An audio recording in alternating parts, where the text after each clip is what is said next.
Agenda జనముందల గుడి కట్టడమే జగన్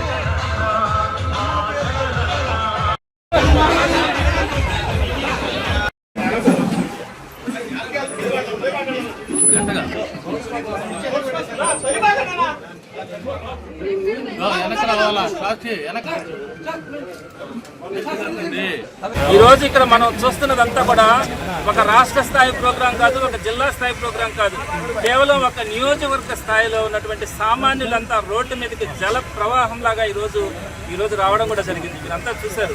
కొన్ని వేల మంది ఈ రోజు ముందుకొచ్చి వారు పడుతున్నటువంటి ఇబ్బందిని ప్రభుత్వం దృష్టికి తీసుకెళ్లాలనే ప్రయత్నంలో వైఎస్ఆర్సీపీ వారికి తోడుగా, వారికి అండగా, ఆ సామాన్యుల పక్షాన్ని నిలబడుతుందని చెప్పడానికి వైఎస్ఆర్సీపీ ఈ రోజు వారితో పాటు నడుస్తా ఉంది. ఈ రోజు చూస్తా ఉన్నాం, కొన్ని వేల మంది ముందుకొచ్చారు.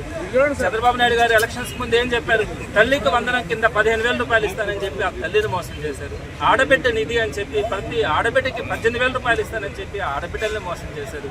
మహిళలందరికీ కూడా ఉచిత బస్సు ప్రయాణం అని చెప్పి ఆ మహిళలను మోసం చేశారు. నిరుద్యోగ భృతి అని చెప్పి నెలకు 3,000 రూపాయలు ఇస్తానని చెప్పి సుమారుగా 13 లక్షల మంది నిరుద్యోగుల్ని వారిని మోసం చేశారు. 20 లక్షల ఉద్యోగాలు ఇస్తానని చెప్పి వారికి ఇవ్వకుండా వారిని మోసం చేశారు. అలానే రైతుకి సంవత్సరానికి 20,000 రూపాయలు ఇస్తానని చెప్పి ఆ రైతుని కూడా మోసం చేశారు. వీటన్నింటినీ మించి సామాన్యుడి నుంచి కోటేశ్వరుడు వరకు ప్రతి ఒక్కరికి కూడా అవసరమైంది కరెంటు. మరి ఆ కరెంటు ఛార్జీల గురించి చంద్రబాబు నాయుడు గారు ఎలక్షన్స్ ముందు ఏం చెప్పారు? నేను ఛార్జీలు పెంచను, 5 సంవత్సరాలలో పెంచకపోవడమే కాదు తగ్గిస్తాను, కొత్త పవర్ని జనరేట్ చేసి ప్రతి ఒక్కరికి కూడా వారు కరెంటు జనరేట్ చేసుకునేలాగా చేసి వారే కరెంటు అమ్ముకొని డబ్బులు మిగిల్చుకునే పరిస్థితిని తీసుకొని వస్తానని చెప్పారు. కానీ ఈరోజు ఏం చేశారు? 15,000 కోట్ల రూపాయలని ప్రజల మీద రుద్దడానికి ఆయన బిల్లుని తీసుకుని వచ్చి ఈ నవంబర్ నెలలో 6,000 కోట్ల రూపాయలని వాటిని వడ్డించడం జరిగింది. డిసెంబర్ నుంచి 9,000 కోట్ల రూపాయలని అదనంగా వడ్డించడం జరుగుతూ ఉంది. ఈరోజు సామాన్యుడు బతికే పరిస్థితి లేదు. ఈరోజు నేను తీసుకొచ్చింది కాదు, జనాలు అందరూ కూడా ఇలా ఉరితాళ్లు మెళ్ళలో వేసుకొని మాకు ఇదే శరణ్యం, మాకు ఇంకా బతికే పరిస్థితి లేదని చెప్పి ఈరోజు ప్రతి ఒక్కరు కూడా మాట్లాడుతూ ఉన్నారు. మరి చంద్రబాబు నాయుడు గారు కూడా అర్థం చేసుకోవాలి, ఈరోజు పరిస్థితులు ఏంటి. మనం సాయం చేయకపోగా వారి నెత్తిన ఇంతంత వేల రూపాయలు వారందరికీ కూడా బిల్లుల రూపంలో కనుక పెడితే వారు ఏ విధంగా కట్టగలరు? ట్యాక్సులు ఎలా కడతారు? పన్నులు ఎలా కడతారు? వీటన్నిటి మీద సామాన్యుడు ఈరోజు రోడ్డు ఎక్కారు. కేవలం 6 నెలల్లోనే ఈ నెల్లూరు ఒక్క సిటీ నియోజకవర్గంలో కనుక మీరు చూస్తే ఇన్ని వేల మంది రోడ్డు మీదకి వస్తూ ఉన్నారంటే ప్రభుత్వం ఈరోజు గమనించుకోవాలా.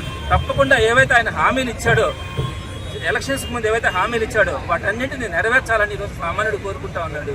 ఆ సామాన్యుడు తరఫున వైఎస్ఆర్సీపీ ముందు నిలబడి పోరాడుతూ ఉందని తెలుపుతా ఉన్నాము. రాబోయే రోజుల్లో కనుక ఈ కార్యక్రమాలు కనుక కనీసం ఆపకపోతే ఇవి మరింత ఉధృతమవుతాయని కూడా ప్రభుత్వానికి తెలియపరుస్తా ఉన్నాం. చంద్రబాబు నాయుడు గారు మిమ్మల్ని అందరినీ అభ్యర్థిస్తా ఉన్నాం, ప్రజలందరి తరఫున మీరు ఇచ్చిన హామీలను నిలబెట్టుకోండి, పేద ప్రజలను కనికరించండి.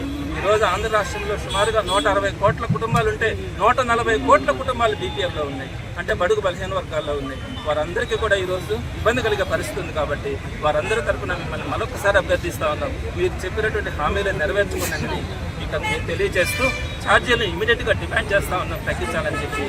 తగ్గించకపోతే మరింత ఉధృతమవుతుంది కూడా తెలియజేస్తాను. అధికార పార్టీ ఈరోజు